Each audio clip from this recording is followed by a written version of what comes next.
Olá, é com renovada alegria que damos seguimento ao estudo da Revista Espírita de Allan Kardec. Estamos já no mês de outubro de 1860, quase finalizando o terceiro ano da Revista Espírita.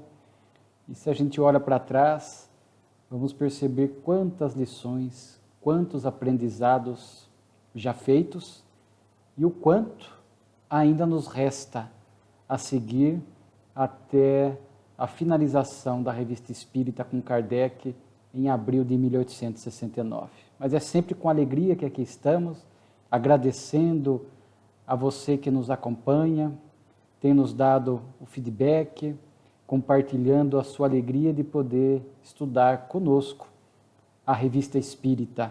Conforme dissemos, hoje, o mês de outubro de 1860, que contém 17 artigos, bastante. Nós vamos ver aqui que são muitas comunicações espirituais curtas, a maioria delas ainda pelo Espírito Georges, que nós já vimos nos estudos passados. Desta vez, a revista não tem o artigo boletim, que tem nos rendido tantos comentários e tantos aprendizados. Mas a revista vai começar com uma resposta de Allan Kardec a um artigo muito maldoso, leviano, feito contra os espíritas de Lyon. Em setembro de 1860, Kardec foi visitar o movimento espírita lyonês e tomou conhecimento deste artigo. Nós vamos ver que a revista em foco, inclusive, vai retratar um discurso de Kardec lá feito. Conforme nós já vimos, num artigo anterior, quando Kardec estabeleceu as premissas que o levariam a se utilizar da revista espírita para fazer a defesa do ideal espírita, ele disse que não o faria contra qualquer ataque, mas naqueles que ele julgava necessário. Aqui no caso houve má fé, distorção de fatos, e Kardec então acha por bem escrever, mas como nós sempre vamos notar, com muita educação, com muito respeito e com muita amorosidade. Isto será uma marca do codificador, a marca de um espírito superior quando está encarnado na Terra, deixa este legado, deixa esses bons exemplos. Aqui o artigo, ele foi chamado Uma Sessão dos Espíritas, que foi publicado no jornal Gazette de Lyon. E Kardec, quando foi visitar Lyon, tomou conhecimento e lá mesmo escreveu o artigo de defesa. Mas assim, em síntese, o artigo que atacou os lioneses e, por consequência, os espíritas, de uma maneira geral, fez a observação de que os espíritas são pessoas alucinadas, portanto, que perderam o juízo, o equilíbrio. Ele diz aqui, o repórter que escreve o artigo, o espiritismo não passa de uma das 1000 formas desse estado patológico em que pode cair o cérebro humano, né? Ele diz que, inclusive, este estado de alucinação pode levar o indivíduo à loucura. Aliás, de forma leviana, nós vamos ver na Revista Espírita, mais à frente, que algumas pessoas foram acusadas de atingir estado de loucura por conta do espiritismo, e Kardec vai demonstrar que não foi dessa forma, era uma observação tendenciosa. E aqui o artigo segue, né? Ele ataca os lioneses espíritas, né? Os espíritas de Lyon, chamando de pessoas muito simples, porque lá havia muitos operários espíritas. Então o artigo, inclusive, chega a fazer alusão a essa pouca cultura dos espíritas de Lyon. O repórter diz que foi convidado a assistir uma sessão lá, onde havia em torno de 20 a 25 pessoas, e havia um médium, que ele chamou de Sibila, que era um nome que se dava na antiguidade também para se referir aos médiuns. E ele descreve aqui perguntas que foram feitas aos espíritos e as respostas, e Kardec depois vai descobrir que essas perguntas foram criadas pelo repórter, não são verídicas, ele não retratou com fidelidade aquilo que aconteceu na reunião. Aí Allan Kardec vai escrever ao redator do jornal referido, e onde ele fala aqui que a ideia era falsear a opinião pública, por isso que ele estava ali escrevendo. Primeiro, Kardec vai demonstrar a sua grandeza moral, dizendo: não julgueis, Senhor, que tenho o objetivo de vos convencer, nem de retribuir injúria por injúria. Então, que Kardec deixa claro a sua elevação ao fazer o artigo. Kardec, como muitas vezes, vai constatar que a pessoa que atacava o espiritismo não tem o mínimo conhecimento da doutrina. Como ele já disse, é como alguém que nada conhecesse de música, quisesse escrever uma crítica em torno de uma ópera, por exemplo, sem ter a mínima noção de música. Claro que essa crítica estará profundamente equivocada. Então, as pessoas que atacavam o espiritismo não conheciam a doutrina, de forma que faziam esses ataques, portanto, levianos, falseando a opinião pública. E aqui Kardec ele vai usar de fatos muito interessantes, porque quando a pessoa fala que os espíritas são alucinados, Kardec vai usar este texto, e para nós é como se fosse uma avaliação do espiritismo. O espiritismo já tinha quase 3 anos, quer dizer, mais de 3 anos, né? Abril de 1857, então 3 anos e alguns meses. Neste artigo é como se Kardec fizesse uma avaliação desse período de espiritismo na Terra e quantas bênçãos ele produzia. Portanto, muito distante daquilo que o repórter chamou de alucinados. Ele diz assim, Kardec, aqui a gente nos permitimos ler alguns trechos: sabeis, Senhor, que esta acusação é muito grave, e tanto mais grave quanto, ao mesmo tempo, falsa e caluniosa. O Espiritismo é inteiramente baseado no dogma da existência da alma, sobre sua sobrevivência ao corpo, sua individualidade após a morte, as penas e recompensas futuras.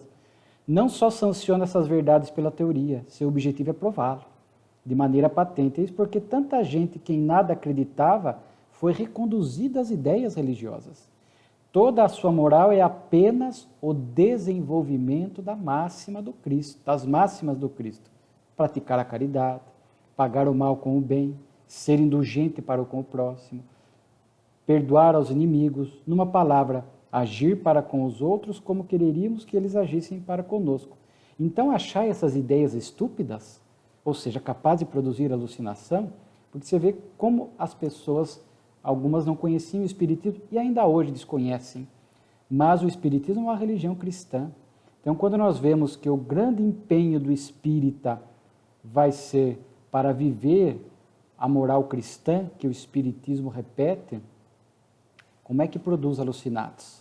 Muito pelo contrário, tenderá a produzir homens de bem, né, na sociedade, assim como outras religiões que trabalham as virtudes, né, os bons sentimentos, certamente estará contribuindo para formar pessoas de bem. E nós precisamos de pessoas de bem para construir um mundo melhor, um mundo mais justo, mais pacífico.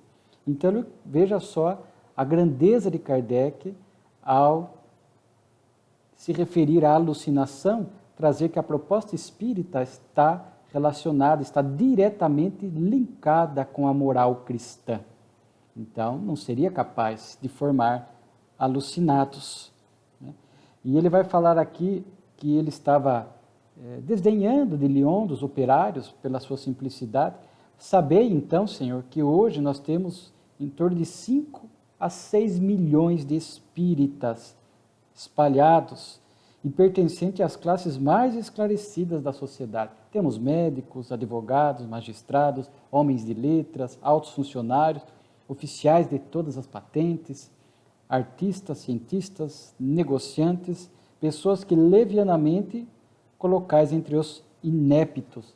Então vejamos que Kardec fez questão de noticiar o quanto o Espiritismo estava chegando em diversas pessoas com graus de intelecto variados. Porque o Espiritismo, pela sua fé racional, por trazer as diretrizes cristãs, toca o coração do indivíduo. Conhecemos pessoas que são iletradas, mas que o conhecimento espírita lhes toca a alma, ao passo que há pessoas diplomadas, pessoas com mestrados e doutorados que não aceitam algumas ideias espíritas, o que está dentro das suas possibilidades de escolha. Mas vejamos que não tem correlação com o grau de intelectualidade. Vemos que algumas estatísticas tendem a fazer esta associação, mas nós vamos encontrar, sim, o espiritismo entre pessoas muito simples, porque, conforme Kardec fez aqui, essa retrospectiva das bênçãos do espiritismo, atinge essas pessoas das camadas mais variadas, ricos, pobres, letrados e iletrados. Então, vejamos que Kardec fez questão de mostrar que o espiritismo estava entre essas diversas pessoas, desses diversos graus de intelectualidade, porque nós vamos ver que uma das propostas do espiritismo é a renovação social, portanto, o seu pensamento, o cristianismo redivivo tem que estar nessas diversas camadas da sociedade e também do pensamento humano. E aqui Kardec vai dizer que ele mentiu ao trazer perguntas e respostas que nunca foram feitas. Ele diz assim, porque o médium de quem falais não se serve de pena de ganso, que ele tinha se referido no texto. E tanta forma quanto o fundo da maioria das perguntas e das respostas referidas no artigo são pura invenção. São, pois, pequenas calúnias, através das quais quiseste fazer brilhar o vosso talento. Já pensaste, Senhor, que não atacais apenas os espíritas, mas toda a classe operária, e em particular a de Lyon. E aí Kardec faz um texto bonito falando da prosperidade de Lyon, por conta desses operários de lá que colaboraram para que a cidade prosperasse na indústria. Senhor, vossas palavras não são apenas levianas, elas são imprudentes. Mas os que são espíritas se esquecerão, porque a caridade o ordena. Assim fazei votos para que todos o sejam, desde que bebem no espiritismo os princípios de ordem social, de respeito à propriedade e de sentimentos religiosos, característica das pessoas de bem, daqueles que estudam a doutrina e aqueles que também estão em outras religiões, mas o espírita vai se empenhar por sempre trabalhar pela ordem, pela ética, pela correção, pelo respeito ao próximo, respeito à propriedade alheia e aos sentimentos religiosos. E aqui Kardec vai fazer aquela retrospectiva. Sabeis o que fazem os operários espíritas lioneses, que tratais com tanto desdém? Ao invés de irem atordoarem-se nos cabarés ou alimentar-se de doutrinas subversivas ou quiméricas nessa oficina, que por irrisão comparais ao antro de Trofônios, que o articulista sugere que aquele local onde ele esteve com os espíritos seria este antro. E Trofônios, nós pesquisamos, foi um arquiteto responsável por construir o templo de Delfos, né? E a caverna onde ele foi sepultado ficou célebre por se tornar um local de oráculo, adivinhação, previsão do futuro, essas coisas que as pessoas acabam confundindo com o espiritismo. Então, por isso que ele falou que a reunião espírita onde ele esteve seria um antro de Trofônios. E Kardec já descarta. E ele traz testemunhos de mudanças das pessoas. Contra fatos não há argumentos. Eu os vi durante minha estada aí. Conversei com eles e me convenci. Entre eles, muitos maldiziam o seu trabalho penoso. Hoje o aceitam com resignação do cristão, como uma prova. Muitos viam com ciúme e inveja a sorte dos ricos. Hoje sabem que a riqueza é uma prova ainda mais escorregadia que a da miséria. E que o infeliz que sofre e não cede à tentação é o verdadeiro eleito de Deus. Sabem que a verdadeira felicidade não está no supérfluo e que aqueles que são chamados os felizes deste mundo também sofrem cruéis angústias que o ouro não acalma. Muitos se riam da prece, hoje oram e reencontram o caminho do templo religioso, que tinham esquecido, porque outrora não criam em nada e hoje creem. Diversos teriam sucumbido ao desespero, hoje que conhecem a sorte dos que voluntariamente abreviam a vida, praticam o suicídio, resignam-se à vontade de Deus, pois sabem que têm uma alma. Enfim, porque sabem estar apenas de passagem na terra e que a justiça de Deus não falha para ninguém. Olha só que texto bonito de Kardec. Ou seja, ele está falando dos efeitos do espiritismo na vida dos operários de Lyon. E é os efeitos que produz na vida de todos aqueles que estudam a doutrina a sério e se esforçam para se transformarem moralmente. Então vejamos aqui a resignação diante dos infortúnios da vida, a oração com unção, com conexão a Deus, desistir da ideia do suicídio, entender onde está a verdadeira felicidade. E realmente Kardec foi muito feliz nesse texto, né? E ele, quando fala a questão dos serem operários, pessoas simples, olha só que o Kardec ainda fala, ainda vos procurais ridicularizar criaturas honestas e laboriosas, porque são iletradas, esquecendo-se que Jesus era operário. Jesus trabalhava, aprendeu o ofício do pai de José, a carpintaria. Né? E ele fala, a propósito, poderíeis dizer-me por que Jesus escolheu seus apóstolos entre o povo e não entre os homens de letras? Porque muitas vezes, não é regra geral, os homens de letras às vezes são orgulhosos, não estão abertos a novos aprendizados. E Jesus escolheu aquelas pessoas que tinham o coração, o sentimento próprio para ser aqueles apóstolos que estariam ao lado dele, espíritos missionários, conforme nós sabemos, né, que traziam do mundo espiritual essa tarefa, mas que viviam naquela região simples, a Galileia. Até falavam-se o que pode vir de bom da Galileia, que eram tidas como pessoas iletradas, pessoas simples, desse trabalho simples, como é que eles poderiam mudar o mundo? E, junto com Jesus, os discípulos, de fato, legaram para nós a mudança do mundo, através do Evangelho de Jesus.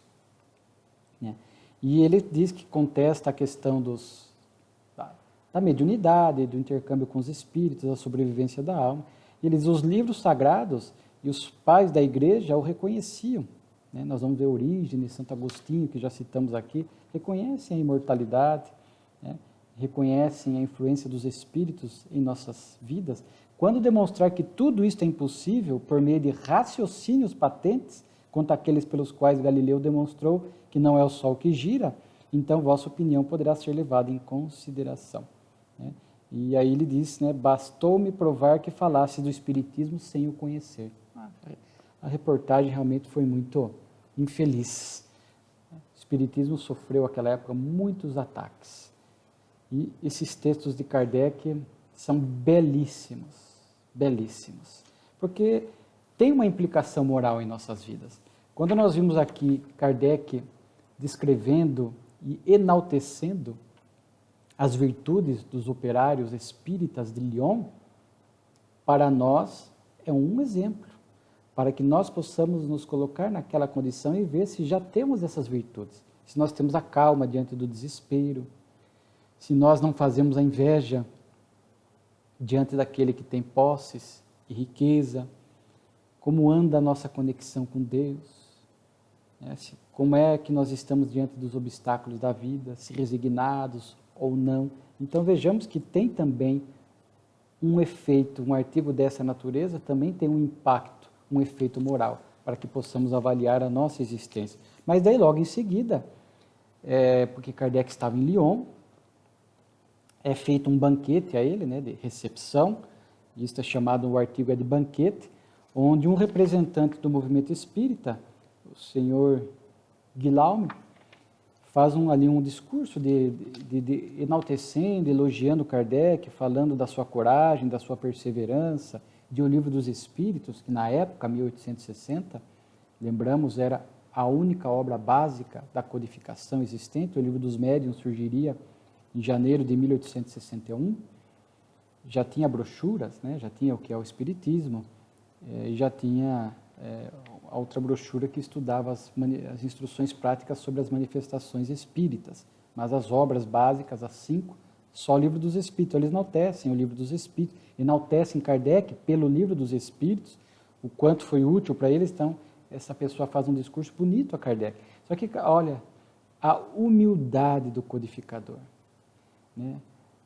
Rogamos, pois, aos leitores que façam abstração da pessoa e não vejam nas palavras senão uma homenagem prestada à doutrina. Ele vai dizer aqui no discurso dele que ele é um humilde obreiro, ou seja, nunca Allan Kardec deixou se envaidecer. Então, um humilde obreiro, ele sabia que a obra era dos espíritos superiores. E ele teve um papel importante, mas ele sabia que a revelação veio do alto, de forma que todas essas homenagens prestadas a ele, ele atribuía a grandeza do Espiritismo. E aí nós vamos ter o discurso de Kardec. É um capítulo à parte na Revista Espírita. Nós vamos encontrar em toda a Revista Espírita de Kardec em torno de 14 a 15 discursos, que são para serem estudados palavra por palavra, porque trazem informações maravilhosas e revelam, mais uma vez, eu insisto, a grandeza desse espírito. E aqui é um discurso que nós separamos alguns pontos, merece, repito, a leitura na íntegra, e sempre eu digo, a Revista Espírita, para quem não tem em casa, está disponível para baixar no computador, no site da Federação Espírita Brasileira, através daquela ferramenta kardecpedia.com, você tem acesso na íntegra aos textos. Kardec, portanto, vai falar que não era a sua criação a doutrina, que ele era um simples obreiro, um humilde obreiro. E ele vai falar aqui, aproveitar o discurso, ele vai falar das 3 categorias de espíritas. Há, senhores, pois, 3 categorias de espíritas. E ele vai falar, primeiro, aqueles que se apegam apenas aos fenômenos, à curiosidade das manifestações espirituais e não vão além. Segundo, aqueles que já enxergam o alcance filosófico do Espiritismo, admiram a moral dele, mas não praticam. E o terceiro, os bons espíritas, aqueles que não se contentam em admirar a moral, praticam-na. Sabem que a existência terrena é uma prova passageira, buscam tirar proveito desses curtos instantes para marchar na via do progresso, esforçam-se por fazer o bem e reprimir as suas más inclinações. Em tudo a caridade lhes é regra de ouro. Então, aqui nesse discurso, que depois, inclusive, Kardec vai desenvolver esse tema em O Evangelho segundo o Espiritismo. Recomendamos a leitura, o capítulo 17, Sede Perfeitos. Depois, daquele famoso texto, O Homem de Bem, onde ele elenca diversas virtudes exemplificativas. Os bons espíritas, onde ele também vai desenvolver e vai fazer esta classificação, semelhante a esta, não idêntica, mas para que a gente possa se enquadrar. Espera-se que estejamos já nesse terceiro, sejamos os bons espíritas, porque não é que não erramos, não falhamos, não. Nós vimos que em o Evangelho segundo o Espiritismo, inclusive nesse capítulo a que me referi, os bons espíritas, o capítulo 17, ele vai falar, reconhece-se o verdadeiro espírita pelo esforço, que faz para empreender a sua transformação moral, para dominar as suas más inclinações. Então, esta é a característica do espírita, o esforço. Então, a gente tem que se avaliar se temos nos esforçado. E aqui eu achei interessante. Sabemos que as experiências aqui na Terra são passageiras, são curtas. Então, cada experiência, cada dia, cada momento, cada situação, nós temos que estar atentos para verificar se estamos, de fato, realizando o melhor, extraindo as lições importantes para o nosso aprendizado. Kardec também vai nos falar da importância da homogeneidade dos grupos. Importante isso, a sintonia dos grupos, da casa espírita, nós já falamos sobre isso, porque os espíritos inferiores querem semear ali a discórdia, porque às vezes encontram pessoas aptas a semear essa discórdia. E aí Kardec vai falar da importância dos grupos menores. Ele diz que a multiplicidade de grupos tem outra vantagem, a de obter uma variedade maior de comunicações pela diversidade das aptidões dos médiuns. Então vejamos que num primeiro momento ele está se referindo principalmente aos grupos mediúnicos. Seria muito improdutivo um grupo com 15, 20 médiuns. Não daria tempo. Seria difícil essa comunhão de sentimentos. Quanto maior o grupo, maior a dificuldade. Até casas espíritas grandiosas, gigantescas, mais difícil de administrar. Vemos locais que as casas crescem quando estão muito grandes, dividem-se em 2 grupos espíritas que vão atender outras regiões da cidade. Isso é muito saudável quando essa divisão ela não se dá por divergência, mas por percepção de que a casa cresceu bastante e é possível atender, dividir-se, estar em outro local da cidade, atender outras regiões, estar mais acessível. É muito difícil, não estou dizendo que não deva existir casa espírita de grande porte. Existe, mas é claro que exige muito mais dos dirigentes, dos trabalhadores, para manter esta comunhão de pensamentos, esta unidade, esta harmonia, que será a grande barreira para que os espíritos inferiores não intercedam ali, causando discórdia e desunião. Então, do ponto de vista mediúnico, que seja de estudo mesmo. É claro que estudo é mais flexível, porque o grupo de estudo pode ter pessoas a mais do que um grupo mediúnico, 20, 30 pessoas, conforme o tamanho da casa. Quando o grupo cresce muito de estudo também, não tem espaço, vai dividir este grupo em 2, em outro dia, em outro horário, e vão se multiplicando os grupos dentro da casa espírita, porque fica difícil administrar. Se for um grupo com 50, 60 pessoas, é muito difícil. Hoje, nessa era virtual, onde vemos alguns grupos de estudo, através de ferramentas virtuais, é possível, claro. Há que se ter ordem, organização, o grupo espírita pressupõe participação, perguntas, então fica sempre mais desafiador. Às vezes chega a hora que é mais produtivo fazer esta divisão, a multiplicidade de grupos na mesma casa espírita, se tem espaço e horário disponível, e muitas vezes divide-se, surge uma nova casa espírita a partir de uma que está muito grande e pode gerar outra. Kardec vai falar, portanto, o cuidado com as divergências doutrinárias, porque quando começam divergências doutrinárias num grupo, ali começa, às vezes, a desunião, a divisão. Então, é importante a análise das comunicações, porque às vezes começa a partir de comunicações espirituais, de espíritos inferiores que conseguem sintonia com grupos mediúnicos invigilantes, e aí trazem uma ideia doutrinária equivocada, o grupo começa a aceitar, uma parte do grupo começa a aceitar, já forma-se um grupinho ali dentro daquele grupo, ou dentro da casa espírita, aí começa a haver pensamentos diferentes em torno de pontos da doutrina, e como diz Kardec, isso vai alimentando desunião. Por isso a importância da unidade da doutrina. Kardec, vários textos, veremos, deixou a diretriz para a unidade da doutrina.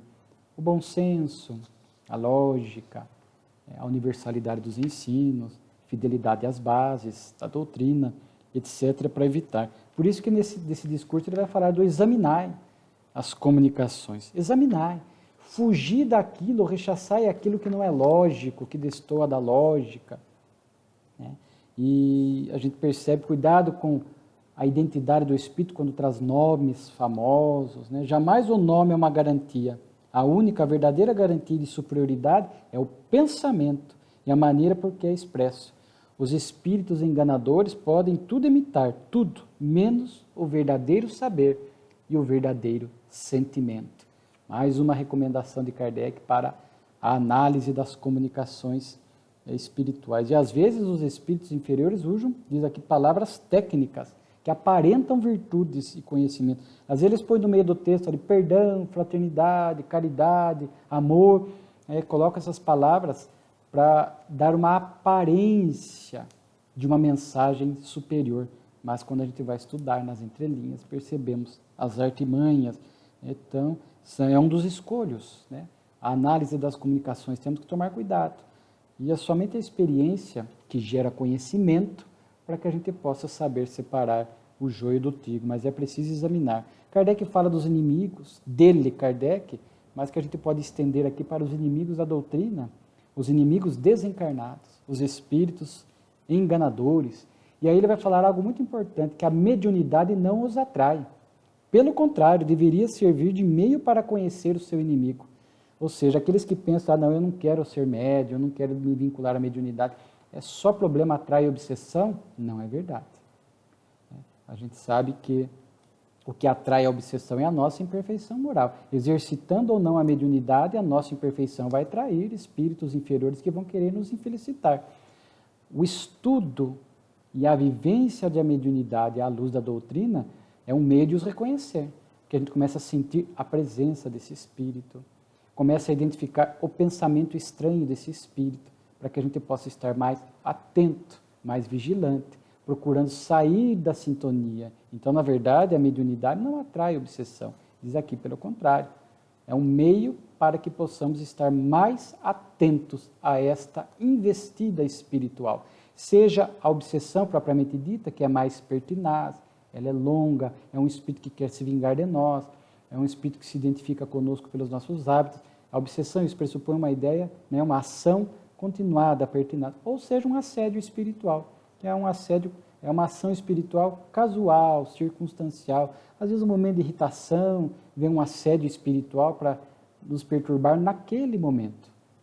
Mas o exercício da mediunidade nos permite ferramentas psíquicas e intelectuais, para que a gente possa estar muito atento a essas investidas, seja na obsessão, seja no mero assédio espiritual. Então, é muito bonito este diálogo de Kardec, nesse discurso de Kardec. Ele fala num dia futuro, o Espiritismo deve exercer uma imensa influência sobre a estrutura social. Kardec, em alguns textos, vai falar dos períodos do Espiritismo.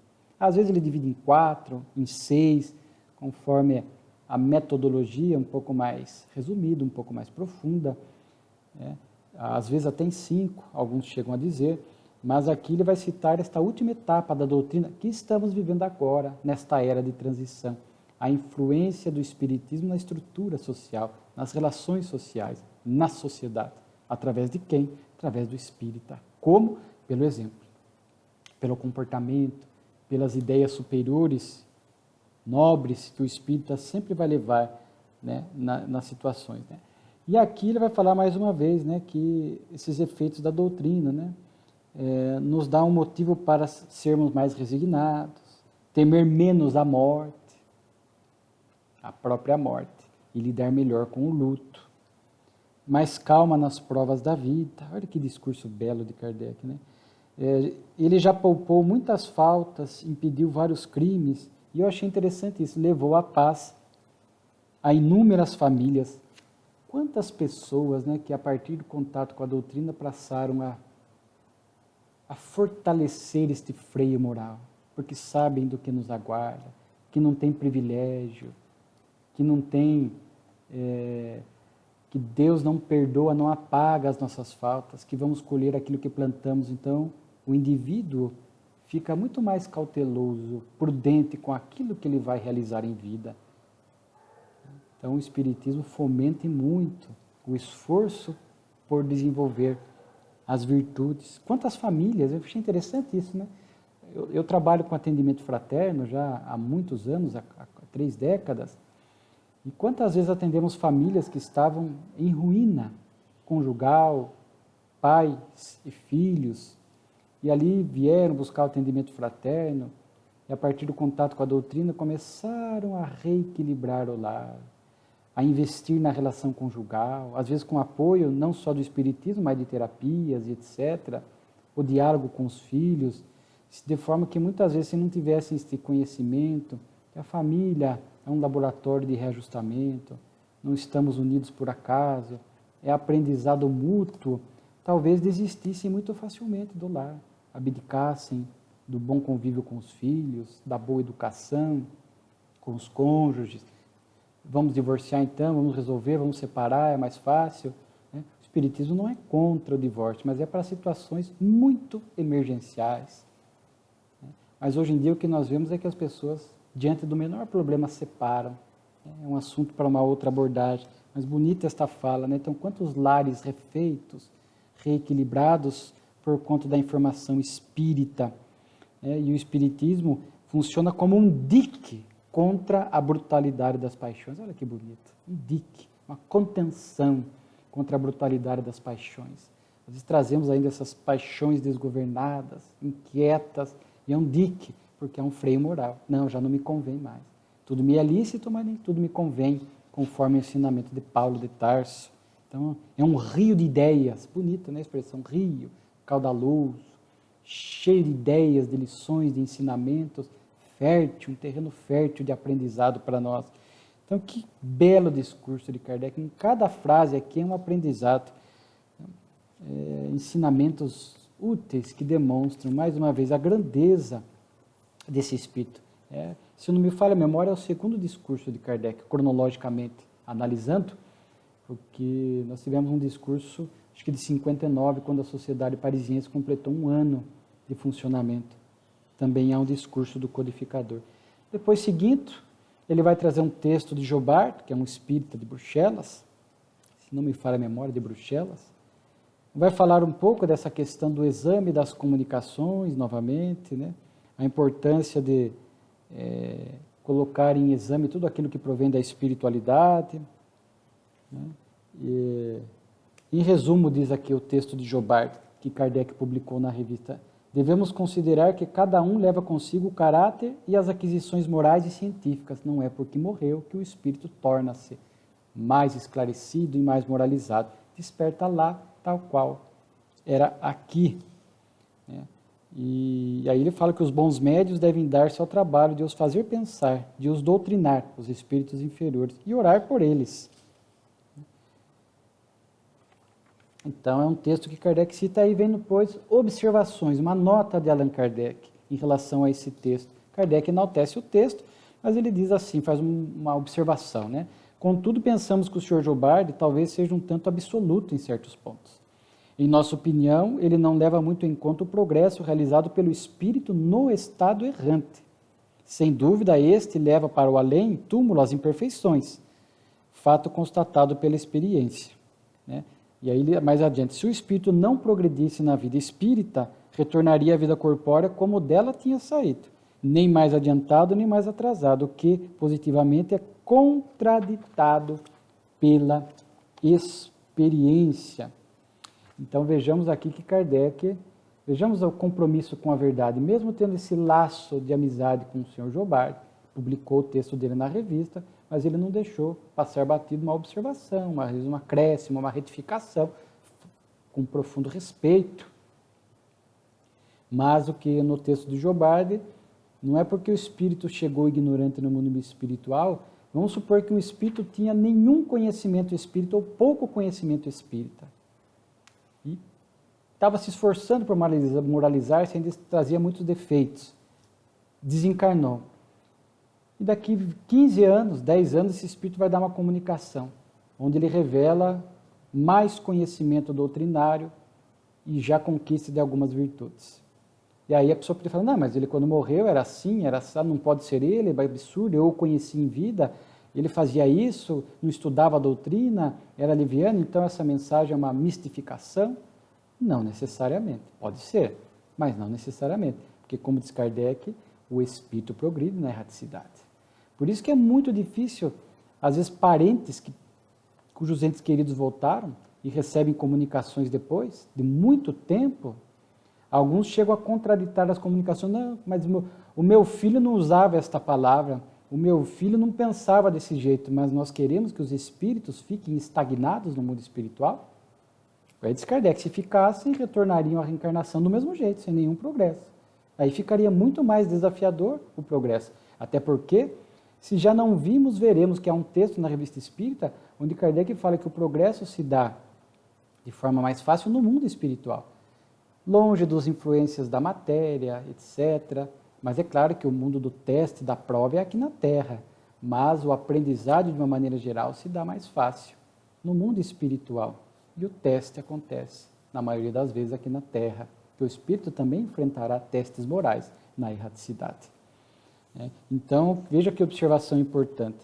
E aí ele encerra aqui falando dos efeitos da imortalidade da alma, nós poderíamos dizer, né? Esse intercâmbio com os espíritos nos ensinam muito, né? Que nós vamos reencontrar os entes queridos que partiram, né? Que esta vida pujante do lado de lá, a nossa verdadeira vida é lá, no mundo espiritual, não aqui na Terra, que nós devemos fazer o melhor aqui para estar melhor lá depois no mundo espiritual. Então, o Espiritismo jamais vai chancelar acomodação ou pouco esforço. Vai falar de trabalho, de esforço, de empreendimento, de reforma íntima, para que possamos voltar melhores para o mundo espiritual, já experimentando, desde já, ainda em vida, os benefícios do nosso progresso espiritual. Agora serão diversas comunicações espirituais, daquelas mais curtas, né? A maioria do Espírito Jorge, às vezes até pela mesma médium, a senhora Costel, né? Mas aqui só convido vocês que façam a leitura, vamos destacar só algumas, né? Vamos falando aqui das comunicações e destacando algumas.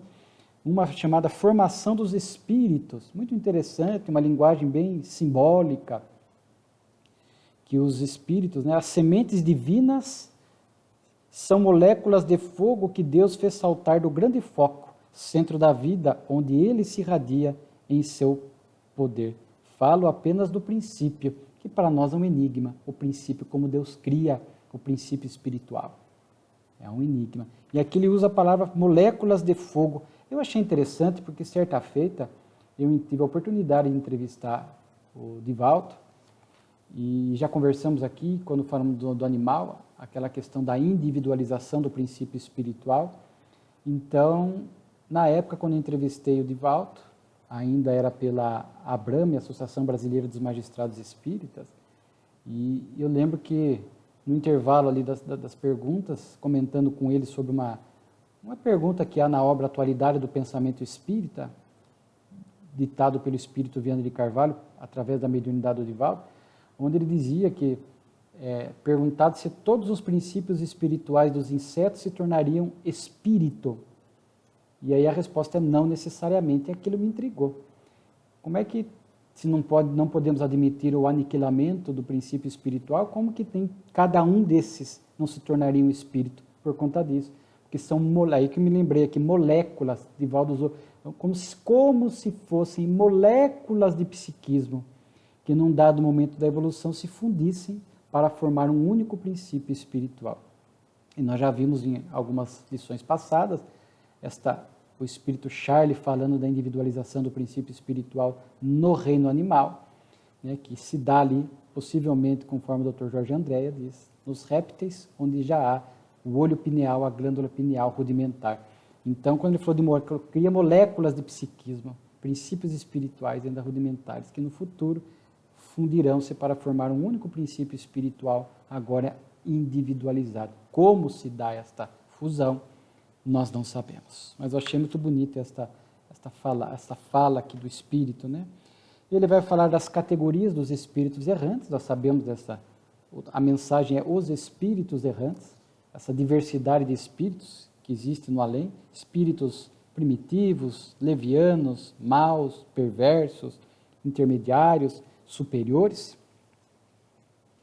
Vai falar uma mensagem aqui, o castigo, também vai falar dessa questão da culpa no mundo espiritual, né? E que muitos espíritos mais hábeis mentalmente vão explorar esses espíritos mais fracos, corroídos pela culpa.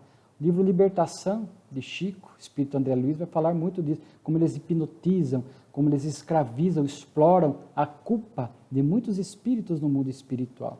Nessa posição de passividade, de culpa, de alimentar esta culpa improdutiva, há espíritos ainda inferiores que manipulam esta culpa, escravizam esses espíritos, os fazem sofrer no mundo espiritual e muitas vezes os transformam em soldados para agir em processos obsessivos, através desse medo que eles impõem a esses espíritos.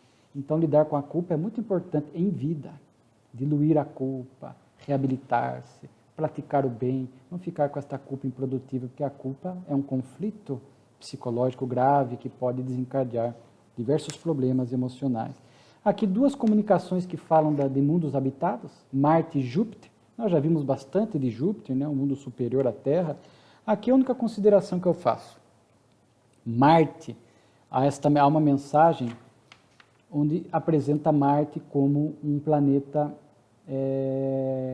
inferior à Terra. Só que nós temos um livro de Chico, Cartas de uma Morta, ditado pela sua mãe Maria João de Deus, a segunda obra da sua Lavra Mediúnica, que é diferente dessa comunicação. Vejamos que muitas informações Kardec não tinha tido abundância de comunicações para poder usar a universalidade dos ensinos.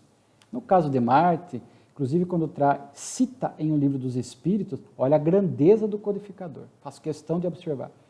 Porque quando trata dessa questão dos mundos superiores e inferiores, físicos lá, ele vai citar numa nota pessoal dele, porque Kardec foi tão grandioso que, para não misturar o seu pensamento com a revelação espiritual, em O Livro dos Espíritos, ele faz uma nota depois das respostas, para não misturar. E ali ele coloca uma nota dizendo que, segundo pôde colher, Marte seria inferior à Terra. Talvez por conta até dessa comunicação que ele já tinha recebido outrora, mas faltava mais. De Júpiter, ele teve muitas comunicações, de forma que ele podia usar essa universalidade dos ensinos para ter a convicção. Aqui o Espírito está fazendo uma referência. Na obra de Chico, Maria João de Deus vai até Marte, visita Marte, assessorada por um Espírito superior. E lá ela identifica que Marte é superior à Terra.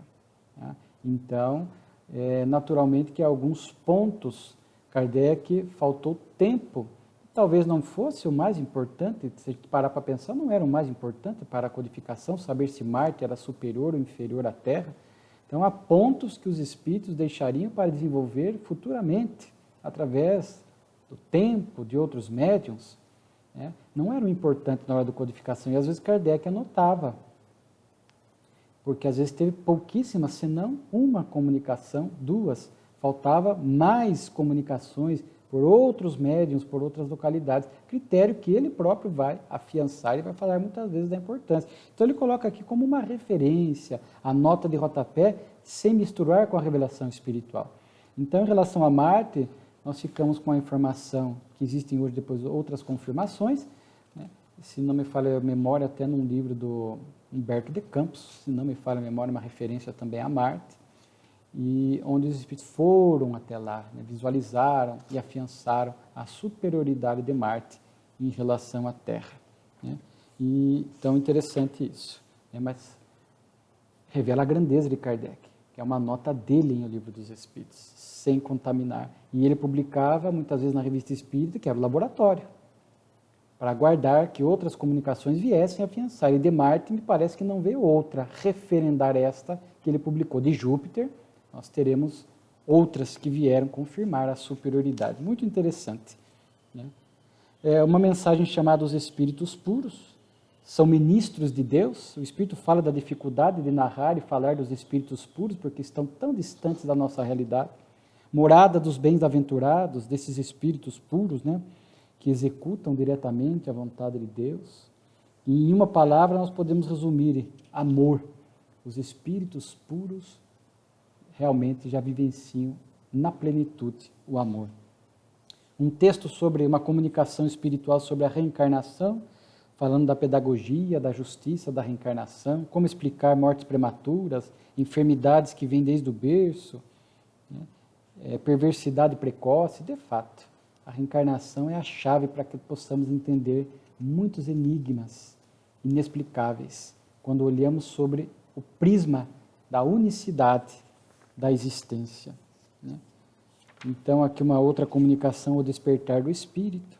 Então, muitas comunicações associadas ao espírito, ao progresso do espírito, o estado do espírito, a vida do espírito no mundo espiritual, são várias comunicações afins aqui, muito boa, merece a leitura. Progresso dos espíritos, né?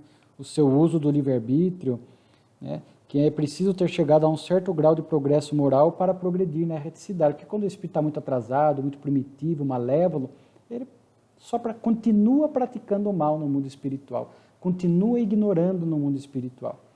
para que haja progresso, há que ter um despertamento moral, despertar a consciência para que ele comece a se arrepender e buscar uma nova etapa na sua existência, daí sim, progredindo, refazendo o caminho, voltando a reencarnar. Uma mensagem muito bonita da irmã Rosália, a caridade material e a caridade moral.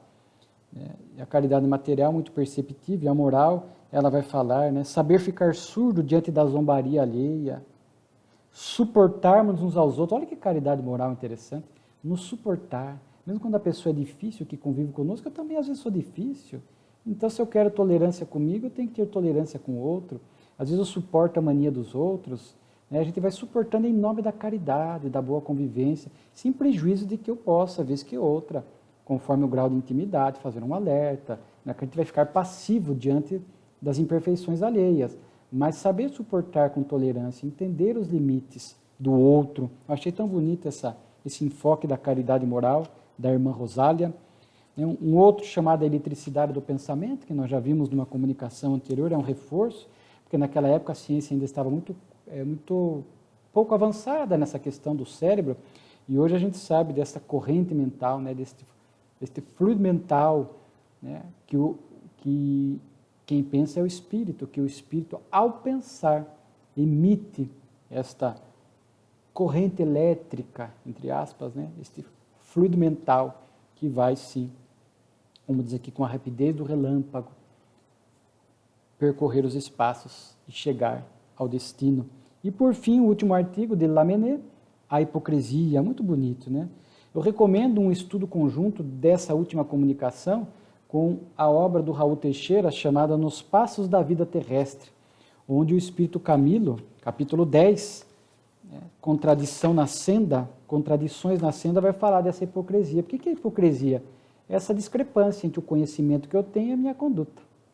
Então, falando do movimento espírita, do espírita, é aquela discrepância. Eu conheço a doutrina, mas em alguns momentos eu vou agir de forma contraditória, de forma oposta como o espiritismo nos ensina. Ah, mas somos imperfeitos. Sim, mas tem que haver esforço. Eu não posso me comprazer neste erro, repeti-lo, sem que haja esforço, luta interior, bom combate, porque senão é hipocrisia. E aqui o Camilo dá 4 exemplos. Ele fala, por exemplo, do espírita que fala da vida que segue no além, conforta as pessoas, mas quando enfrenta o luto, faz a depressão perturbadora, se revolta diante de Deus pelo luto. Né? Quer dizer, para o outro a vida continua, para ele faz a depressão crônica, é uma contradição. Ele vai falar que aqueles que enaltecem, que falam das virtudes, mas conservam os vícios e os deslates morais. Aqueles que falam da importância da família, que o Espiritismo ensina, o papel da educação, o valor da família, mas diante dos problemas abandonam o lar, abandonam o cônjuge, abandonam os filhos, dizendo e tentando justificar, porque às vezes sempre tentamos justificar que o nosso problema é diferente, que a lição espírita não se aplica ao nosso caso, que é muito diferente dos outros. Olha só que interessante, né? Essa tentativa de justificar o injustificável, né? Hipocrisia moral. Estamos em estudos, falamos em conferências, às vezes somos oradores da casa espírita, estamos ali no estudo ativos, falando de virtudes desta era nova, do novo comportamento, da construção do mundo regenerado, e somos nós que depois vamos alimentar maledicência, intriga, calúnia.